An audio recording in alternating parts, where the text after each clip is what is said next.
առաջարկ կա մեր կողմից գյուղատնտեսական վարկերի մասով, որպեսզի մեր գյուղատնտեսներն էլ հասկանան, թե իրենց կյանքում ինչ փոփոխություններ կարող են լինել։ Գյուղատնտեսությունը իմ տպավորությամբ նաև թվերն են դրա մասին խոսում, ամենից տուժած ոլորտն է այս իշխանություններից։ Անկում է ապրում, միայն վերջերս փորձում են ինչ-որ թվերի հետ խաղալ, բայց իրականում ոլորտը անկում է ապրում եւ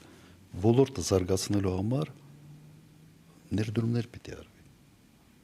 Ես ուղղակի կրկնեմ այդ միտքը, ներդրումները կամ պետությունն են նպատակաուղղված անում, կամ էժան վարկային ռեսուրսներ է տրամադրում, հնարավորություն է ստեղծում, որ մասնավորը դա անի։ Շատ ավելի լավ է լինում, երբ այդ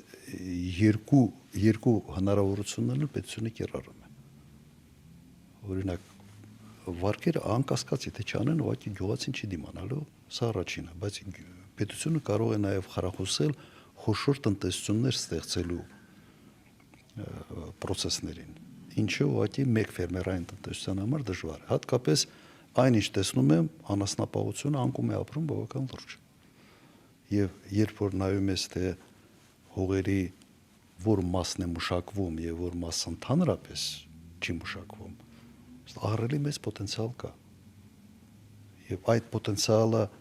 եւ վարկերով է կարելի լուծել այդ ծրագրով, ինչ որ մենք նաեւ նախատեսել ենք, եւ նպատակային ներդրումային ծրագրերով պետության կողմից։ Այստեղ մենք ավելի զգուշ ենք, sense մեր ծրագրային դրույթներում այդ հարցում ավելի զգուշ ենք, բայց ես ուղղակի ի հավելումն եմ սա ասում, որ այդ հնարավորությունները այստեղ կան։ Եթե ես ուղղակի ավելի մասնավորեցնեմ, մենք առաջարկում ենք տրամադրել 15 միլիոն վարկ սուբսիդավորմամբ, այսինքն 0% փաստացի տոկոսադրույքով մեր քաղաքացիների համար։ Հա, հենց դա, բայց ես կրկնեմ, գյուղատնտեսությունը խրախուսելու համար դա շատ էֆեկտիվ ճանապարհ է լինելու, բայց կա նաև այլ ուղղություն, եթե մենք ուզում ենք որոշ խոշոր միավորներ ստեղծել, ագրոմիավորներ։